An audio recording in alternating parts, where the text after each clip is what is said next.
महाराष्ट्र आणि देशाच्या राजकारणात सध्या शरद पवार यांच्या भूमिकेबद्दल राजकीय वर्तुळात उलटसुलट चर्चांना उधाण आलंय।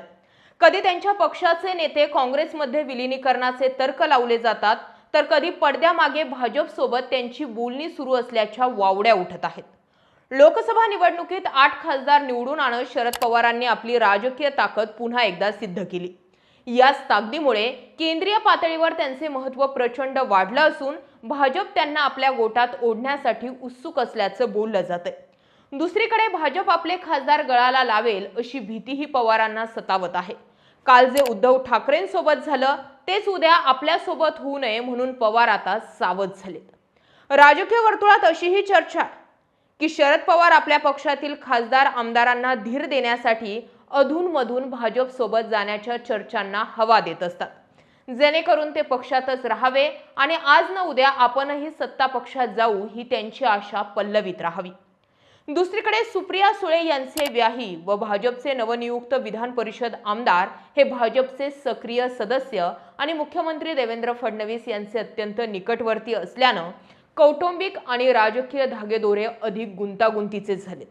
नुकतीच जयंत पाटील आणि भाजप नेते विनोद तावडे यांच्यात झालेली गुप्त भेट याच मोठ्या राजकीय भूकंपाची नांदी तर नाही ना, अशी शंका आता व्यक्त होत आहे। दोन्ही दगडांवर पाय ठेवून असणारे पवार आगामी काळात कोणती चाल खेळतात याबाबत चर्चांना उधाण आलं। भाजप आणि शरद पवार यांच्यातील हे नवे समीकरण केवळ चर्चांपुरतं मर्यादित नसून त्यामागे अनेक ठोस राजकीय गणितं दडलेली दिसतात। लोकसभा निवडणुकीत पवारांनी मिळवलेलं यश जितकं मोठं आहे तितकंच ते टिकवून ठेवण्याचं आव्हानही त्यांच्या समोर आहेच। बदलत्या राजकीय परिस्थितीत शरद पवार एनडीएच्या जवळ का जाऊ शकतात असं राजकीय जाणकार सांगतात। स्पष्ट सांगायचं झालं तर शरद पवारांबाबत आणि त्यांच्या राजकीय वैचारिक बांधिलकीबद्दल अनेक शंका घेतल्या जातात।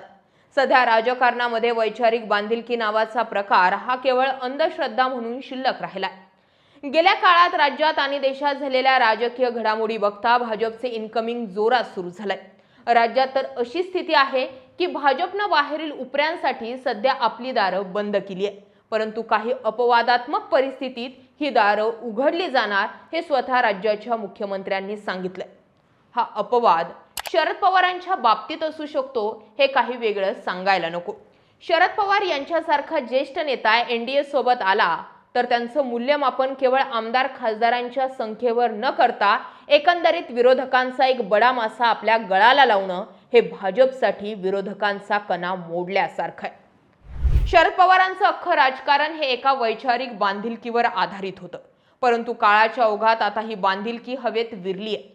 पुढील पिढ्यांचं राजकीय गणित सोडवण्यासाठी शरद पवारांना आत्ताच एनडीएची साथ देणं आवश्यक वाटू शकतं।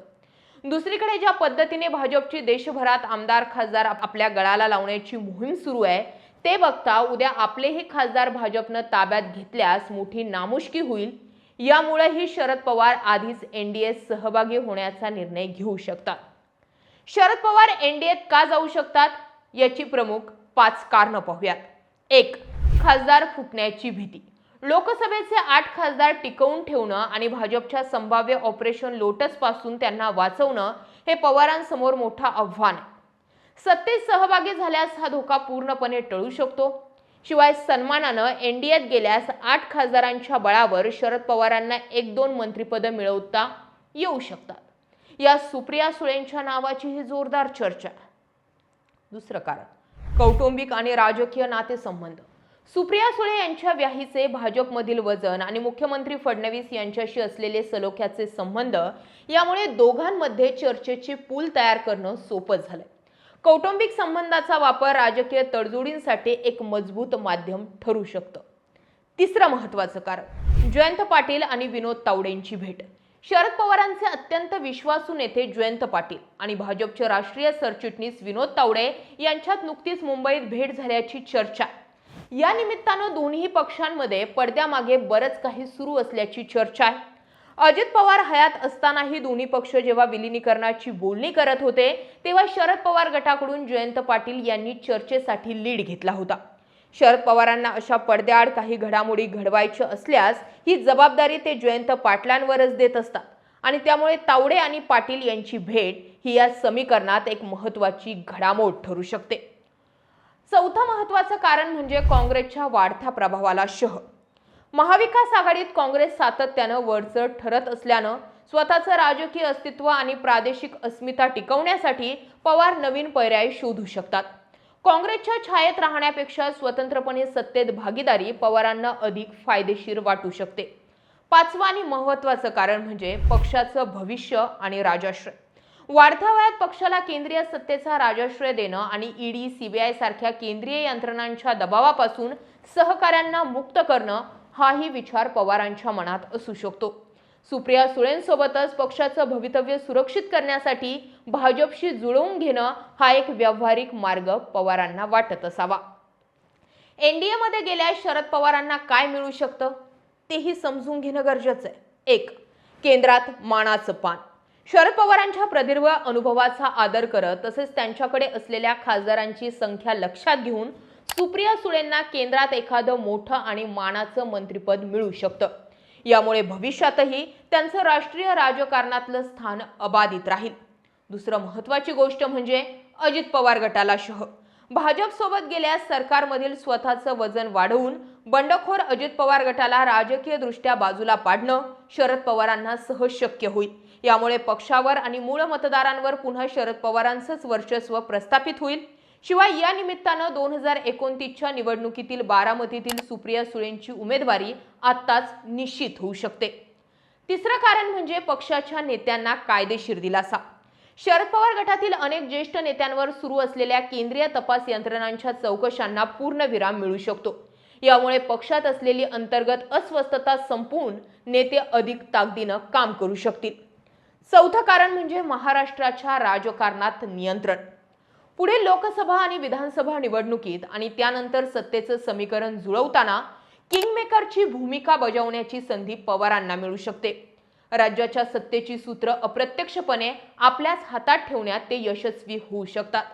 मी आधीच म्हटलंय, 2019च्या वेळी अजित पवार सांगत होते, मी पहाटेचा शपथविधी काकांच्या आशीर्वादाशिवाय केला नव्हता. त्यानंतर 2023च्या बंडावेळीही अजित पवार सांगत होते की काकांनी शेवटपर्यंत आम्हाला भाजपच्या दारापुढे उभं केलं. आम्ही भाजपच्या दरवाजाची बेल वाजवली आणि पवार तिथून निघून गेले. शेवटी आम्हाला एकतर आत जाणं हा एक मार्ग होता किंवा मग दारावरून परत मागे फिरणे हा दुसरा मार्ग होता. आम्ही आत जाणं पसंत केलं. आणि अजित पवार हयात असताना ज्या पद्धतीने अजित पवार आणि शरद पवारांच्या विलिनीकरणाबाबत चर्चा होत होत्या त्यावरून ही एक गोष्ट तर नक्की होती की अजित पवार काय सत्ता सोडणार नव्हते. मग ही जर विलिनीकरण होणार होतं तर याचा अर्थ पवार सत्तेत जाणार होते. त्याही अगोदर शरद पवारांनी एक महत्त्वाचं सूचक असं विधान केलं होतं. सुप्रिया सुळेंनी ठरवायचंय की केंद्रात विरोधी बाकावर बसायचंय की सत्तेच्या बाकावर बसायचंय. दुसरं शरद पवारांचं स्टेटमेंट हेही आलं होतं की आमच्या पक्षामध्ये 2 मतप्रवाह आहे, त्यातील एक मतप्रवाह हा सत्तेसोबत जाण्याचा आहे. शरद पवारांनी एकदा नाही, दोनदा नाही, 3 वेळेस आपण सत्ताधाऱ्यांसोबत जाऊ शकतो ही हिंट दिली होती. मात्र त्यावेळी सुप्रिया सुळेंनी ही हिंट जी होती ती मोडीत काढली. आता पुन्हा या चर्चा सुरू झाल्यात आणि आज यावरती जर स्टॅम्प लावायचा जर ठरला तर विनोद तावडे आणि जयंत पाटील यांची पंचतारांकित हॉटेलमध्ये झालेली गुप्त भेट, सगळे डॉट जोडले तर हे पक्का की पवार एक मोठा खेळ पडद्याआडून खेळतायत. आता या खेळाचे परिणाम, खेळाचे नियम आणि खेळाचा बादशाह नेमकं कोण ठरतोय हे येणाऱ्या काही दिवसात स्पष्ट होईल. या सगळ्या माहितीकडे तुम्ही कसं पाहता? तुम्हाला काय वाटतंय? पवारांनी भाजपसोबत हातमिळवणी केली पाहिजे की ज्या पद्धतीने ठाकरेंचे खासदार फुटले त्या पद्धतीने आपलेही खासदार कधी फुटतील याची फक्त वाट पाहत बसणं आणि हातावर हात ठेवणं हाच एक ऑप्शन की आपल्या मूळ काँग्रेसमध्ये पुन्हा वापसी करणं हा पर्याय ते निवडतील? कमेंटमध्ये व्यक्त व्हा. हा विषय महत्त्वाचा वाटला असेल तर हा व्हिडिओ जरूर शेअर करा. जय महाराष्ट्र.